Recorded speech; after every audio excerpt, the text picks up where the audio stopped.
Okay, today we're going to talk about the number one reason that causes fires in your home or electrical fires in your home. You guessed it, extension cords. But we're not just going to talk about it, we're going to actually show you how it happens. So stick around.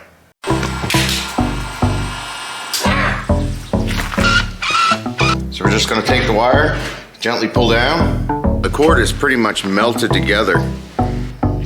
So there we have our end, our finished end with our. So there's no question on how extension cords actually cause fires. They cause fires by getting overloaded or overheat.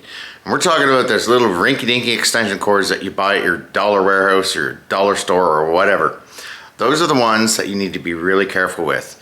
Any extension cord actually, but specifically those smaller ones.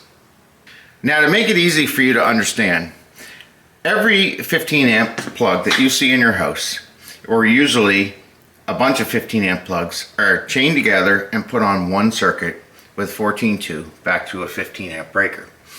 Now let's just talk about one plug for a minute, and let's show you the wire sizes and the breaker protection. So the breaker protection, you can see, is 15 amps. The wire, which is the standard house wire, is also 15 amps. You can see here on the end. And then you have an outlet, which is 15 amps. Okay, so here is a standard 15 amp piece of house wire. As you can see, I'm going to bring it up close. Look at that stripped, okay? Sorry, I'm just showing the actual copper. Now I've taken a piece of this rinky-dinky extension cord, you can see here, and I've cut the end off of it. There we go. So you can see the difference between those two wire sizes. This little rinky-dinky extension cord here is not going to handle the full 15 amps like your house wire does. So what happens? The wire melts. That's what happens. And a fire starts. Because the breaker that protects it, the 15 amp breaker, cannot see what you are plugging in to the end of that outlet. So when you plug into the outlet or the receptacle a rinky-dinky little extension cord, that's what's going to happen. Especially if you put a big load on the other end, like a heater or whatever else. Now, to be more clear, let's be case specific, okay? So let's say grandma's cold and you have an outlet in her bedroom and she wants to plug two heaters in, or a heater and a heat blanket to keep her bed warm. Now, normally, if you plug both of these heaters in one side and the other of that receptacle, that's going to try to draw more than 15 amps because each one of those heaters, let's say, is 15 amps. But the wire's rated for 15 amps, and so is the breaker. So the breaker's just going to trip. It's going to tell that it's pulling too much power and it's going to trip the breaker. Now, although we think this is common knowledge, not everyone knows that. So it's extremely important not to use extension cords for large load items or items that draw more power. The very second that you decide to plug both of those heaters into that one little extension cord, that one extension cord, let's say you want to extend it from the wall outlet over, into that receptacle is still protected by that breaker, but it cannot see what you have plugged in to that receptacle. It doesn't see that this little wire is only tiny little 16 gauge wire, which is really only rated for, I think, 7 or 8 amps.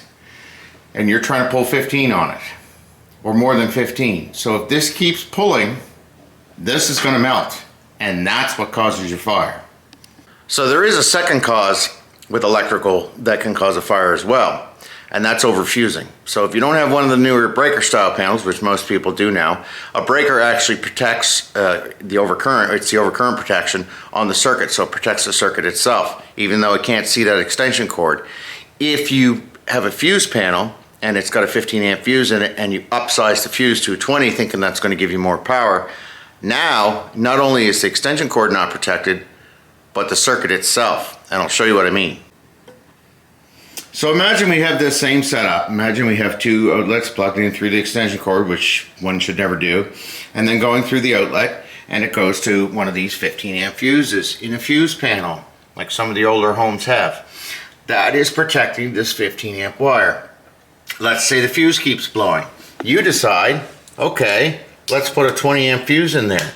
Now, you're letting 20 amps through this 15 amp wire. So now not only is the heaters and the extension cord causing a problem, now you have a problem with the outlet and the wire in the wall, which is definitely going to cause an issue.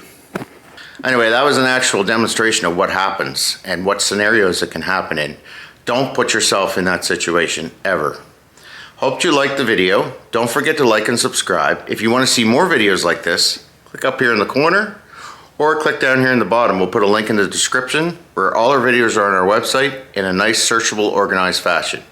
Stay safe, and we'll see you next time.